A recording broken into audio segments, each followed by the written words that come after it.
Y hoy hay una palabra para mí. Dígale al que está a su lado, una palabra para mí, dígaselo al que está a su lado. Una palabra, ¿para quién? ¿Para quién? Para mí. Una palabra para mí. Capítulo 5 del libro de Juan, verso 39. Jesús dijo, examináis las Escrituras, porque vosotros pensáis que en ellas tenéis vida eterna, y ellas son las que dan testimonio de mí. ¿Sabe? Todos los grandes avivamientos, los grandes cambios y transformaciones en la iglesia de Cristo desde el siglo I, ese gran avivamiento de Pentecostés, han estado basados y surgen con base y fundamento en el Espíritu Santo, por supuesto, y en la palabra de Dios. Y es cuando la palabra de Dios viene con un nuevo enfoque, una nueva revelación o un cumplimiento en el tiempo y en las generaciones que se está llevando a cabo. Entonces hoy voy a hablar de eso. Si usted ve la palabra de Dios desde el Génesis, la palabra de Dios marca un antes y un después. ¿Alguien trajo la Biblia? ¿Tiene la Biblia ahí? Pueden enseñar el móvil si lo tienen apagado también.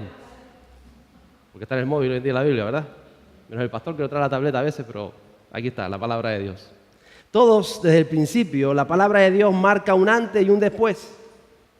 Recuerde que el libro de Génesis dice que en el principio había un caos, un desorden, las cosas no estaban como tenían que estar. Lo podemos ver también en nuestra sociedad, en nuestros días, ¿verdad? Hoy en día en esta sociedad occidental, sobre todo en España, hay un caos social y un caos moral que no se sabe ni por dónde cogerlo. Ya la gente no sabe lo que es bueno, lo que es malo. La palabra de Dios es clara. Dice que en los últimos tiempos llamarán a lo bueno malo y a lo malo llamarán bueno. Está escrito. No hay nada nuevo debajo del sol. Todo está ahí en la palabra de Dios. Por eso, conociendo la palabra de Dios, entendemos los tiempos en los cuales estamos viviendo. Entonces había un caos. Muchas veces hay incluso creyentes dentro del pueblo de Dios, hijos de Dios, que pareciera como estuviéramos perdidos, sin rumbo, tomando decisiones que a veces no saben dónde nos van a llegar. No sabemos si van a ser decisiones para bien o para mal, si van a llevarnos al éxito o al fracaso. Cuando la palabra de Dios es clara, las decisiones en Él siempre, diga usted siempre, nos llevan al éxito. Las decisiones en la voluntad de Dios. Entonces, en medio de este caos y este desorden de incertidumbre, es la palabra de Dios la que siempre va a poner las cosas en su sitio. No es lo que piensa uno, no es lo que piensa otro, no es lo que interpreta Juanito o fulanito, es la palabra de Dios la que permanece eterna, la que permanece firme, la que permanece real, la que permanece viva. Ella pone las cosas todas en su sitio, también en el interior de nuestras vidas. El capítulo 1 del libro de Génesis, los versos 3 y 4.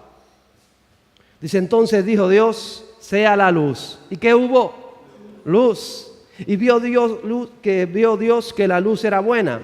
Y separó Dios la luz de las tinieblas. Porque la palabra de Dios saca todas las cosas a la luz. Aún también lo que está dentro de nosotros. Hay cosas que no entendemos, que no sabemos cómo hacer. Es la palabra de Dios la que nos tiene que guiar. Y la que tiene que sacar de nosotros las decisiones que nos van a llevar a cumplir ese propósito divino que tiene Dios para nosotros. ¿Está claro? Y dice Dios más adelante en el Génesis que llamó Dios a la luz día y a las tinieblas llamó noche. ¿Por qué? Porque Dios llama a las cosas por su nombre. Nosotros a veces decoramos, maquillamos, hacemos, deshacemos, pensamos, pero Dios la luz la llamó día y las tinieblas la llamó noche. Hay cosas que son de luz y hay cosas que son de tinieblas. Y la palabra de Dios es clara, es tan clara, tan clara, tan clara, que dice que es luz, es lámpara mi camino, es luz. ¿Para qué? Para mi vida, no para la vida del otro. Para la vida del otro será luz, pero principalmente para mi vida esta palabra es luz. También lo dice el libro de Juan. El capítulo 1 dice, Él era el verbo, o el logos, o la palabra. Y en Él dice que estaba la vida, y la vida era luz para la humanidad. Pero vino y muchos no quisieron ser alumbrados por esta luz. No pasa nada, pero para nosotros es luz. En estos tiempos, más que ningún otro tiempo de los últimos años, no solamente la iglesia, sino la sociedad está necesitada de ver claramente, de entender claramente cuál es la voluntad y qué dice la palabra de Dios, cuál es la luz que es necesitado. Porque la palabra de Dios es clara, es luz, luz. Y también digo dentro de nosotros mismos. Así tiene que ser. Y tenemos que volver, iglesia, cada uno de nosotros como personas, estudiar y mirar dentro de tu corazón si estás volviendo a la palabra de Dios. Porque a veces nos retiramos, o a veces la dejamos ahí, o a veces decimos, ya yo me la sé, ya yo me la he leído 1, 2, 3 veces. No. Hay que volver, hay que estar, hay que caminar conforme a la palabra de Dios. Porque si no, todo lo demás son pensamientos humanos. El único pensamiento divino que viene a través de Dios está en la palabra de Dios. Y es la voluntad de Dios que está ahí escrita en el nombre de Jesús. Entonces la palabra va a determinar el orden en tu vida y la voluntad de Dios sobre tu vida. Eso es la palabra. Tú tienes que tomar el control de tu vida en función de la palabra de Dios, de la luz de Dios y de la claridad que te trae la palabra para ti. Porque es lo que determina la palabra. No son tus emociones las que determinan tu vida. No son tus pensamientos, ni siquiera es tu credo, no es tu mentalidad, no son las circunstancias ambientales, circunstanciales que hoy son de una manera y mañana serán de otra. Y dentro de 20 años te aseguro que van a ser completamente diferentes. No son esas circunstancias las que tienen que marcar tu vida. Tu vida tiene que estar marcada, tiene que estar direccionada, tiene que estar guiada, diga, por la palabra de Dios. ¿Por qué? Por la palabra de Dios. Por eso es una palabra, ¿para quién? ¿Para quién? ¿Pa o para? ¿Cómo se dice? Pa mí, diga, pa mí. Porque estamos ¿dónde? En Canarias. Aquí se dice pa mí. ¿O no? Y si hay que comer papas con gofio, comemos después papas con gofio. Pero es una palabra pa mí. Mis amigos tejanos de allá, cuando ven, tienen que decir, ¿esto cómo hablan? Hablamos, como canarios de pura cepa, ¿verdad? Y aquí estamos, pa mí. Si hay un deseo, tiene que haber un deseo sincero, un amor, un volver a reconectar con la palabra de vida, con la palabra de Dios, a vivir en esa palabra. Yo les digo siempre a los líderes de esta congregación, siempre les recomiendo, les aconsejo que esta palabra al menos tiene que ser leída una vez al año, al menos una vez al año.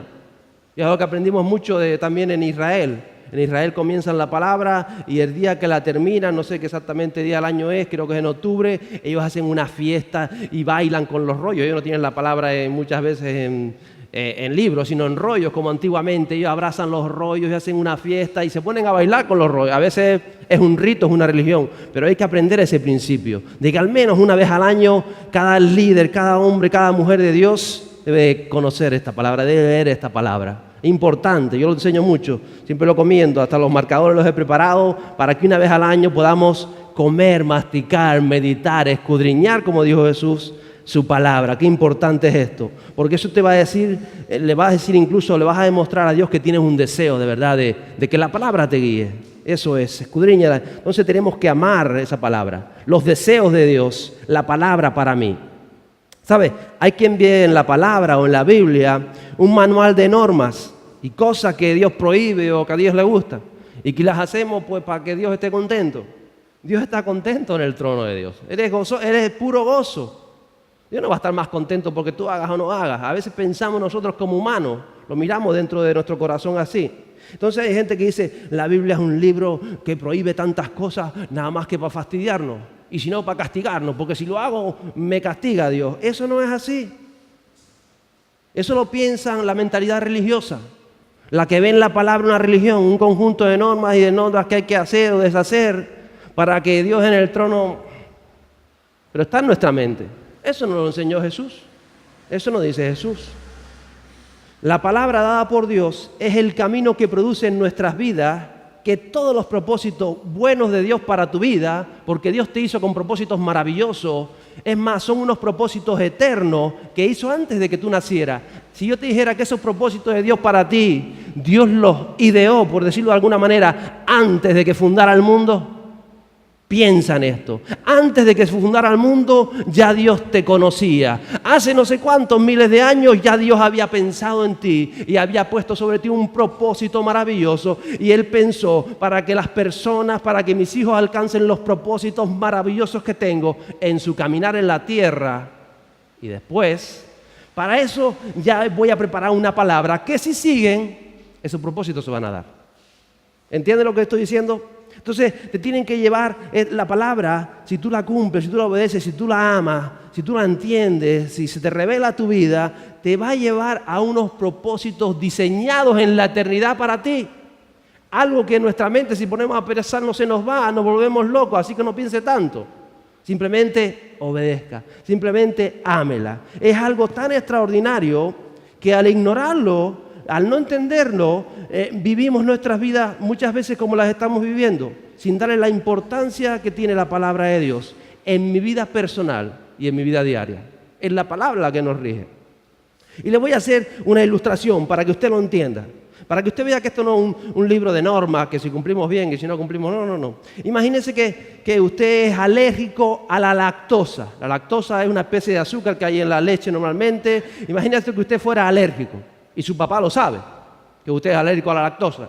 Y entonces su papá le dice, no bebas leche, mi niño, no bebas yogur, no bebas queso, no bebas productos lácteos, porque yo sé que los productos lácteos en ti van a producir diarrea, enfermedad, te bajan la defensa y muchas otras cosas, ¿verdad? Y usted dice, la lactosa, con lo que me gusta a mí la leche. Uy, al pastor le gusta la leche, que vamos. Con lo que me gusta. Y entonces miras al lado que está bebiendo leche. Y mira aquel que se está pegando un queso blanco como un día de fiesta. Y tú dices, pero si eso, ¿qué mal hay en eso, en tomarme la leche y el queso blanco? ¿Qué mal hay? Mi padre, las manías de mi padre. Mira tú que no me deja, que dice que no beba. Pues me voy a tomar un buen pedazo de queso blanco. Lo hace a escondidas, claro. Porque a veces a papá no le gusta. Mira tú qué norma puso en casa de no tomar leche. Y no entendemos que es por nuestro bien. No es porque Dios se lo inventó y se lo sacó del saco, sino que Dios sabe cómo funciona el mundo espiritual. Es como si tu padre sabe que a ti la leche te sienta mal, entonces si no tomas nada que tenga que ver con eso. Pero tú que no entiendes las cosas bien, dices, un poquito de leche por aquí y el queso por allá. Y empiezas como los demás. O a veces dices, bueno, leche no, porque sí lo noto enseguida, pero el queso y el yogur y la margarina, y empiezas ya. Y no entendemos que Dios lo dice por nuestro bien. Nosotros es que no sabemos cómo funciona el mundo espiritual. Pero cuando desobedecemos, no es que Dios nos vaya a castigar, no es que Dios ahora se desagrada de mí, todo eso es cierto hasta cierto punto, pero es por nuestro bien. Es porque en el mundo espiritual cuando desobedecemos abrimos puertas que no tenemos que abrir. Es porque el enemigo toma autoridad sobre nosotros cuando nosotros teníamos que haber tomado autoridad sobre él. Y entonces tomamos leche y entonces hacemos lo otro, simplemente desobedecemos y no entendemos que eso es malo para nuestro organismo. No entendemos que eso nos ata en el mundo espiritual. Y por eso la palabra no es un libro de normas que hay que obedecer. Es un libro de la dirección del Espíritu Santo para que nuestras vidas verdaderamente sean como tienen que ser. Y para que el Espíritu Santo se pueda desarrollar dentro de nosotros, crecer dentro de nosotros. Y para que ese Espíritu crezca, hay unas normas, hay un manual. Porque todo lo que encierra este manual tiene que ver con el mundo espiritual. Y cuando no lo cumplimos, le damos puertas al enemigo para que haga con nuestra vida lo que está haciendo muchas veces en nosotros. Y por más que oramos, no son caprichos de Dios. No entendemos el mundo espiritual. Las puertas, la autoridad que perdemos, no lo entendemos. Y sencillamente solo tenemos que obedecer. Es tan sencillo como Jesús dijo, me aman, obedezcan. Obedezcan por vuestro bien. No es para que Dios nos fastidie, no es para que... No. Mire, le voy a decir otro ejemplo. Imagínese yo le digo, no meta los dedos en el enchufe. ¿Usted sabe lo que pasa si mete los dedos en el enchufe, no? Los niños pequeños ven los huecos y van... Les llama la atención. Entonces si papá nuestro Dios dice, no meta los dedos en el enchufe. Y tú te pones, ¿por qué no quiere que meta los dedos en el enchufe? Aquí hay gato encerrado. Tengo ganas de meter los dedos en el enchufe. Quiero saber qué pasa cuando meto los dedos en el enchufe. Yo sé que no va a pasar nada. Y después empezamos ya con las paranoias humanas. Yo voy a orar porque Dios dice que no meta los dedos en el enchufe. Pero yo voy a orar a ver si es la voluntad de Dios que los meta. Y entonces vamos poco a poco. Y quitamos el plástico del enchufe que está tapado para los niños. Y entonces metemos un dedo y le dice a la otra vez que no pasa nada. Ven, ayúdame a meter los dedos. No pasa nada. No pasa nada. Y entonces sacamos el otro dedito y dice, el otro dedito, a ver, el otro dedito, el pastor no que es muy grueso, pero lo más finito, y hacemos, trae y nos pega el pepinazo. Y el otro de al lado dice, Dios te castigó, Dios te castigó, Dios no te castigó, cavernícola. Dios te dijo, no metas los dedos. Es que llevo 3 días orando, porque yo creo que si los meto no me va a pasar nada, y tengo fe en que esto es de Dios.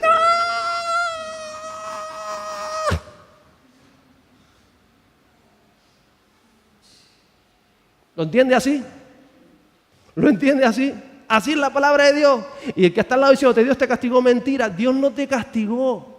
Él te dijo, no metas los dedos porque sabe lo que pasa, que te va a dar. Y Dios es tan bueno que después de que nos da y nos quedamos ahí tiesos, Él viene, nos ayuda, nos socorre, manda a alguien que te haga la respiración y lo saca. Porque nos ama. Dile a tu lado, Dios te ama. La palabra es amor. Entonces, véalo así. Todo lo que es lo contrario a la palabra de Dios es como el enchufe. Por más que ores te va a dar, te va a dar. Te va a dar y nos da. Y ya puedes estar orando 40 días. Si la voluntad de Dios te dice, no los metas, no los metas. Es que no pruebes ni hacerlo, porque te da. Pero no es castigo de Dios. Entonces la palabra es para que vivamos en bendición. Para que nuestros hijos vivan bien. Y para que seamos personas donde la luz de Jesús se refleje a través de la palabra y que el Espíritu Santo nos pueda ungir, porque el Espíritu Santo nos quiere llenar para bendecir a la nación, para bendecir a la tierra. Lo que no podemos estar inventándonos cosas fuera de la palabra de Dios. No es norma, no es una religión. La palabra de Dios es vida, vida para ti, vida para mí, vida para nosotros. Pues eso es para mí, ¿para quién es? ¿Para quién es? Diga, para mí. Para mí es la palabra de Dios. Eso nos enseña, por ejemplo, no os afanéis. Miren los pajaritos, miren los pío, los canarios. Dios los alimenta. Y bastante que madrugan los pajaritos, ¿verdad? Dios los alimenta. Pero si tú vives afanado por el mañana, por esto, por lo otro, entonces no descansas tus cargas en Él. Y cuando no descansas tus cargas en Él, Dios no puede bendecirte. Porque son principios del reino que si tú no descansas en Él, si tú te afanas, Dios quiere prosperarte, Dios quiere ayudarte, Dios quiere que la palabra sea real. Pero al tú vivir afanado, no puedes. Es como si tuvieras enchufado la electricidad. Y ayúdame, Señor, ayuda. Suelta los dedos. No puede ayudarnos Dios. ¿Por qué? Por eso digo unos principios. No os afanéis. Si Jesús supiera que aunque estuviéramos afanados, Dios nos puede ayudar, entonces decía, afánense, que de todas formas Dios les va a ayudar. No, Dios, no os afanéis. No os turbéis. No estéis pensando, no estéis corriendo, no estéis preocupados. Si lo hacéis, Dios no puede bendecirlo. Porque Dios no contradice sus principios. Por eso dice, descansen en Él. No se afanen, pónganlo todo con acción de gracia delante de su trono. Comiencen así. Y van a ver cómo la palabra es real y es viva. Y por eso Jesús nos enseña, lean la palabra, vivan la palabra. Ella es la que da testimonio de mí. Es para mí y es para mí. Es para ti. Por ejemplo, si tú eres generoso, si tienes un corazón conforme al de Jesús. ¿Se acuerda que Jesús, verdad? Lo que dijo Él. Él dijo, el Hijo del Hombre no vino para ser servido, sino ¿para qué? Para servir. Y sigue diciendo, y para dar su vida en rescate por mucho. Entonces, si tú haces eso, si tú eres generoso, vas a tener abundancia de todo. Si tú eres generoso. ¿Qué pensamos nosotros? No, tengo que tener para dar. No, tienes que dar para tener. No, Señor, tengo que tener para dar. Mentira, es al revés. Pero nosotros decimos, si no tengo, no puedo dar. Eso no es lo que dijo Jesús. ¿O dijo eso Jesús? Cuando tengas, da. Él no dijo eso. Y entonces, ¿qué podemos dar? ¿Cómo somos generosos de corazón? Hay muchas formas de dar. Uno es generoso de corazón cuando tiene tiempo y no solamente lo dedica así y a los suyos, porque a veces lo dedicamos solo a lo nuestro, sino cuando tenemos tiempo y lo dedicamos a otro. Pero es más generoso eres cuando no tienes tiempo y lo dedicas a otro. Entonces ya empieza el principio de Jesús, el principio de dar. Y es cuando Jesús te revierte para ti. O sea que si tú aprendes a dar de tu tiempo, vas a tener tiempo, de verdad, te lo digo sinceramente, para vivir tu sueño. Hay gente intentando vivir sus sueños, perdiendo la vida, afanados en esto, corriendo para aquí, corriendo para allá. Tú sales a la calle y te ves la gente liada, ¿no? Todo el mundo está liado. No importa si lleva un año parado, tú dices, no, estoy liado con esto, estoy liado, todo el mundo está liado. Eso es fruto del egoísmo humano. Somos tan egoístas, gastamos la vida solamente en nosotros, en nuestro tiempo, en nuestras cosas, nos alteramos, nos ocupamos, que el fruto de eso es que al final se nos va el tiempo. Y gastamos nuestros recursos en nosotros, nuestro tiempo en nosotros, nuestras bendiciones en nosotros, nuestra salud en nosotros, porque nosotros somos lo primero y porque sabe que nosotros, y yo. Pero entonces, estaba equivocado Jesús, ¿no? Porque Él se vino para dar. No solamente dio su tiempo, dar aún su vida en rescate de muchos. Entonces tenemos que pensar en todas estas cosas. Porque cuando hablamos de ser generosos, todos nos acordamos del bolsillo, pero es mucho más que eso. El bolsillo es un paso más, que tiene que ver con la generosidad. Como diciendo, hoy tengo, no doy, porque no, es mucho más que eso. Cuando uno es generoso del corazón, da tiempo, da beneficio, da salud, da bendición, da talento, da todo aquello que tienes y aún lo que no tienes lo das en beneficio del reino en el nombre de Jesús. Entonces la palabra nos enseña a servir, a vivir, a dar, a descansar en Él. Y dice que cuando lo haces tú vas a recibir lo sembrado. La palabra de Dios no se puede contradecir. Juan el Bautista lo diría con estas palabras: es necesario que yo mengüe. Y yo pienso, Juan, que tú mengües. Que Juan el Bautista menguara cuando se había ido al medio desierto, cuando no comía sino langostas y miel sin breste y que estaba dedicado de lleno a la predicación del mensaje. Juan, que tú mengues. Eso se puede dejar para mí, para la iglesia. Pero que tú mengues, ¿qué más tenías que menguar? Si estabas dedicado, si estabas ahí. Pero Juan, cuando vio a Jesús, aún en esa posición es necesario que yo mengüe y que Él crezca. Que el Espíritu Santo crezca en nosotros. No puede crecer si nosotros seguimos en nuestra altivez, en nuestro egoísmo, en nuestro estilo de vida, que poco tiene que ver muchas veces con la palabra de Dios. Es necesario que tú y yo menguemos para que ¿quién crezca? Diga el Espíritu Santo en mí. Diga el Espíritu Santo en mí. Levante la mano y diga el Espíritu Santo en mí. Es necesario que Él crezca en nosotros. Eso nos enseña la palabra. Pero estamos tan liados con nosotros mismos que el Espíritu Santo a veces está ahí, que ni lo dejamos asomar muchas veces.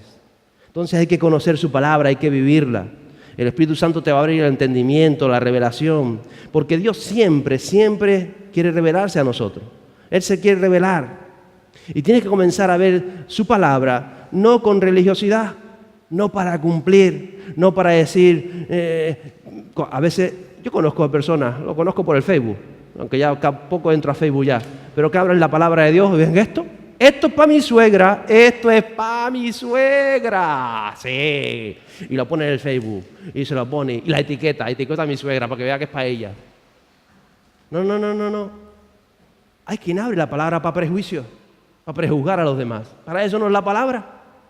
¿Lo sabía? Para eso no es la palabra. Para eso hay ministerios que Dios llama proféticos y de exhortación y demás, pero no es para el tú a tú, para ir tú, pues, esto para... No, eso es para ti. ¿Era para tu suegra? No, era para mí. Algo tengo que aprender. Señor, ¿esto es para mí? Sí, esto es para ti.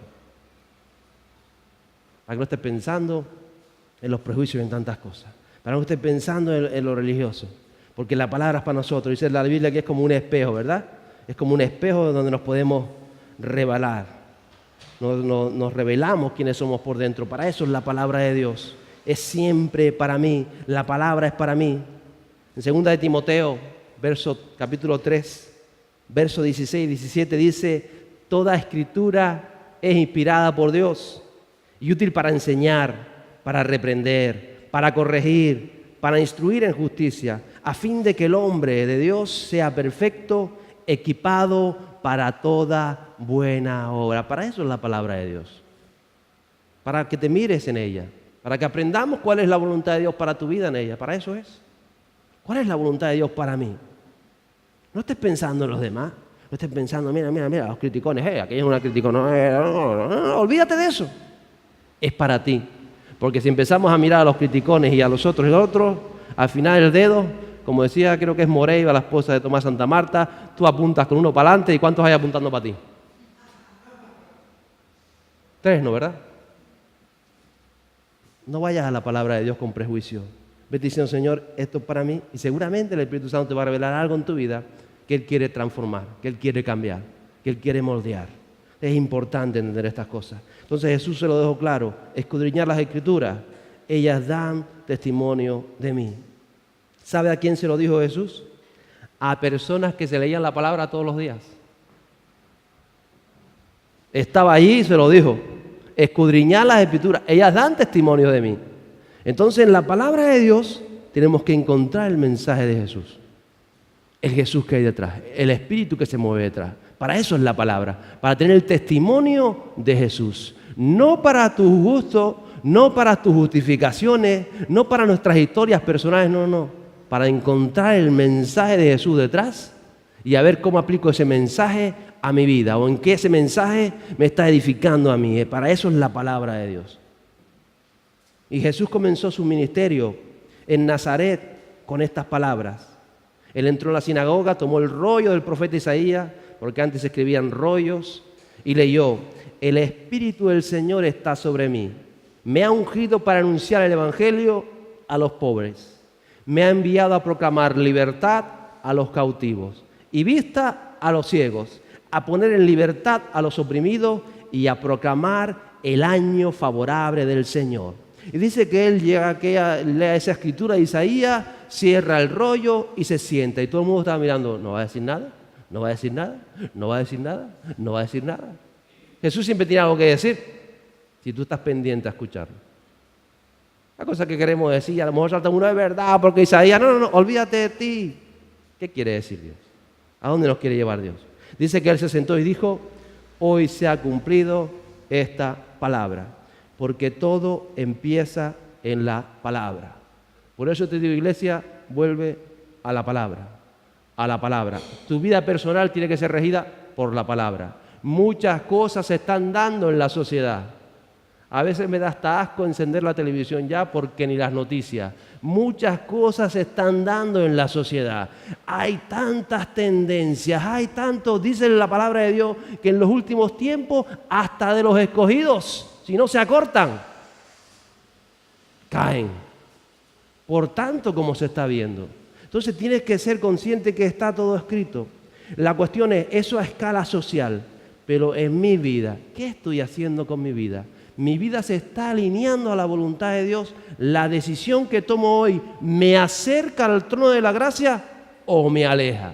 Entonces la palabra es para amarla, para atesorarla, hay que vivirla. Y ella te va a visitar en lo personal. Ella te va a visitar. Porque a veces hablamos de lo general, pero la palabra nos quiere visitar en lo personal, en las decisiones diarias. ¿Qué tengo que hacer en mi trabajo? ¿Qué tengo que hacer con aquella relación? ¿Qué tengo que hacer con aquella amistad? ¿Qué tengo que hacer con mi mamá que me está tosigando? ¿Qué tengo que hacer con mi papá? ¿Qué tengo que hacer con mi...? Ella te va a guiar. Si tú has buscado la palabra en su conjunto, lo que Dios quiere para la sociedad, la palabra te va a guiar en lo que Él quiere para ti, para que ese diseño perfecto de Dios sea real en tu vida. Y tienes que agarrarte a eso. Yo sé que Dios le hablaba a muchas personas a lo largo de su vida. En lo personal. Ya no estoy hablando en lo personal, por su palabra, por profecía, porque te has revelado a tu vida, por tantas cosas. Él te ha hablado a lo personal. Y a veces tenemos que volver y agarrar esa palabra. Una vez Dios le habló a Abraham. Le habló y él salió de Ur. Y él salió. Y pasaron los años, y los años, y los años, y los años. Y a veces parecía que las cosas no fueran como decía Abraham. Abraham, tú me dijiste una cosa, Dios, pero es que sucede lo contrario. Estoy viviendo lo contrario. Pero Abraham era el padre de la fe. Él estaba agarrado a las promesas de Dios. Lo hicieron tambalear varias veces. Incluso Sarai, lo hicieron tambalear y muchas veces aflojó y a veces tropezó. Pero siguió creyendo en esa palabra que Dios le había dado. Yo hablaba con alguien esta semana y le decía, si no fuera porque uno se agarra a la palabra de Dios en lo personal, si tú no te has agarrado en lo personal, a lo que la palabra que Dios dio para tu familia, para ti, para tu vida emocional, para tu vida sentimental, para tu vida espiritual, para tu vida económica, para tu vida laboral, si tú no te agarras a esa palabra, tarde o temprano vas a caer. Porque las circunstancias se van a mover en contra para intentar hundirte. Es más, las personas que yo conozco que han caído han tenido una palabra personal que han llegado a creer, pero ha pasado el tiempo y entonces ya... ¿Será que yo me equivoqué? ¿Será que no era de Dios? Y empiezan a tornar el camino. Si Abraham hubiese hecho mismo, no estaríamos hablando ahora de Abraham. Estaríamos hablando de otro hombre, pero no de Abraham. Tienes que agarrarte. Si yo no hubiese agarrado a esa palabra que Dios me puso en lo personal hace tantos años, hubiese cerrado la iglesia hace mucho tiempo. y hubiese cambiado mi vida en muchas maneras. Y es más, tú puedes cambiar tu vida. Aunque sigas siendo hijo de Dios y creyente, tú puedes decir, sí, pero no quiero continuar, voy a cambiar mi vida. Y Dios te va a bendecir. Eso hablaba yo con él, Dios te va a bendecir. Porque Dios no es un Dios que cuando ya metiste los dedos en el enchufe te va a decir, pues ahora te fastidio y te escacho más, te lo dije. ¡Pum! No, eso somos nosotros, Dios no es así. Dios tiene un propósito para ti. Y pasa el tiempo y tú no te agarras a ese propósito, o desechas ese propósito, o la fe no te alcanza, o mil cosas, y dejas ese propósito. No pasa nada, tú tomas otro camino. Dios te ama, Dios te va a bendecir. Ismael fue bendecido. Dios no se cargó a Ismael. Dios podía haber dicho, es verdad, se equivocó Abraham, me voy a cargar a Ismael. No, se lo cargó. Es más, le dijo a Abraham, Ismael es tu primogénito, pero no es con Sara. Él también será bendecido, porque la promesa la alcanza. Por ti la promesa la alcanza. Entonces tú puedes cambiar el propósito diseñado por Dios para ti hace miles de años. Lo puedes cambiar y Dios te va a bendecir. Pero como una vez yo recibí de Dios, digo, y puedo llegar a los 70, a los 80 años y mirar atrás y decir, tuve una vida feliz, hice lo que me dio la gana, hice aquello, hice lo otro, hijo de Dios, participo. Pero sé que no es en tu propósito. Sé que ese no era el propósito para el que me creaste. Fui feliz, hice las cosas conforme a ti, me equivoqué un poco, cambié, pero ese no es el propósito. Y si no es el propósito, al final te va a faltar algo. Gracias que estos programas estaremos en el trono de Dios. Les digo, Dios te va a bendecir porque tú amas a Dios, tú estás aquí hoy, tú quieres más de Dios, Dios nos va a bendecir. Pero yo quisiera que me bendijera conforme a su propósito, no al mío. Jesús lo dejó claro. Jesús fue tan claro. Él lo dijo. Juan 6, 37, 38. Todo el que el Padre me dará, vendrá a mí. Y el que a mí viene, de ningún modo lo echaré fuera. Porque he descendido del cielo, no para hacer mi voluntad, sino la voluntad del que me envió. Y la pregunta es, ¿tú quieres de verdad hacer la voluntad del que te envió? Te va a costar. No es fácil hacer la voluntad del Padre. Porque hay una voluntad humana que se opone siempre a la voluntad del Padre. Y esa es la que tienes que dominar, esa es la que tienes que frenar, esa es la que tiene que menguar para que la voluntad del Padre crezca. Si el mismo Jesús lo dijo, no vine a hacer mi voluntad. Si fuera por mí no voy al madero. Si fuera por mí me dedico a otra cosa. Pero vengo a hacer la voluntad del que me envió. Y esa es la que produce el fruto que puede cambiar esta sociedad y esta tierra y la gente que te rodea. Es esa. Es tiempo de volver a vivir la palabra. Es tiempo de volver a vivir en tu vida, en lo personal, la voluntad de Dios. Jesús una vez le presentaron una mujer a la que querían apedrear porque la mujer había metido los dedos en el enchufe y la querían apedrear. Entiéndalo así. La querían apedrear. Y dice que Jesús dijo unas palabras allí y todos los acusadores comenzaron a irse. Y Jesús le pregunta a la mujer, ¿nadie te condenó? Ninguno, Señor. ¿Saben lo que le dijo Jesús a esa mujer? Hija, yo tampoco te condeno. Desde ahora no peques más. Desde ahora no peques más. Yo no te condeno. Dios no nos condena. Pero quiere cumplir el propósito de nosotros. Por eso es la palabra. Solamente por eso. No son normas, no es para fastidiarnos, no es para castigarnos, no es para, ahora me la tengo que leer. No es para eso. Es para que vivamos vidas en el reino. Es para que el Espíritu pueda llenarnos. Es para que el Espíritu pueda coger tu vasija, que es tu vida, llega a cosas maravillosas. Pero para eso tienes que amarla, tienes que atesorarla, tienes que guiarla. Si Dios te dio una palabra para tu familia, créela, no la dudes, no te amargues porque no la estás viendo, olvídate, porque si es así nunca la verás, nunca la verás. Pero si obedeces la palabra de Dios, la vas a ver en el nombre de Jesús, porque es la palabra, y es la palabra la que se cumple, y es la palabra la que puede impedir que Dios haga algo en tu vida cuando tú no la llevas a cabo, y es la palabra la que da rienda suelta para que el Espíritu Santo haga cosas maravillosas. Tú y yo hemos nacido en Cristo no para hacer nuestra voluntad, sino para hacer la voluntad del Padre. Por eso hemos nacido en Cristo. Por eso somos hijos de Dios, para hacer la voluntad de Dios. Tienes que entenderlo en tu mente. Es para hacer la voluntad de Dios. Si tú no la quieres hacer, no pasa nada. pero si la haces vas a ver cosas maravillosas, vas a ver tantas cosas maravillosas en nuestra vida. Lo vamos a ver, ¿lo crees? Lo vamos a ver porque quiero hacer la voluntad de Dios para vivir para su palabra. Mire, ¿saben cómo comenzó el primer gran avivamiento en Pentecostés? Llega Pedro allí, se sabía de memoria el profeta Joel y comienza a hablar del profeta Joel y dice: en los últimos tiempos derramaré mi espíritu. ¿Lo conoce, verdad? La palabra comienza los avivamientos. La palabra comienza a transformar tu vida. La palabra envuelta en el Espíritu Santo de Dios. Eso es lo que quiere hacer Dios. Eso es lo que veremos. Eso es lo que necesitamos. Creo que el día de hoy y a lo largo de toda esta semana y este tiempo, iglesia, las cosas que estamos viendo en la sociedad, en la televisión, las cosas que maneja, los pensamientos que estamos viendo, solo nosotros como iglesia necesitamos volver al encuentro de la palabra, una vuelta a ella, agarrarte a las promesas que Dios tú hizo para ti, agarrarte fuerte a ellas, confiar, creer y sostenerte en ellas. Y vas a ver cambios en tu vida. La palabra es para mí, la palabra es para ti y la palabra pertenece a Él, a nuestro Dios. Y en la palabra vas a aprender a vivir confiado, a vivir seguro y a vivir conforme al propósito de Dios. Ponte en pie conmigo el día de hoy.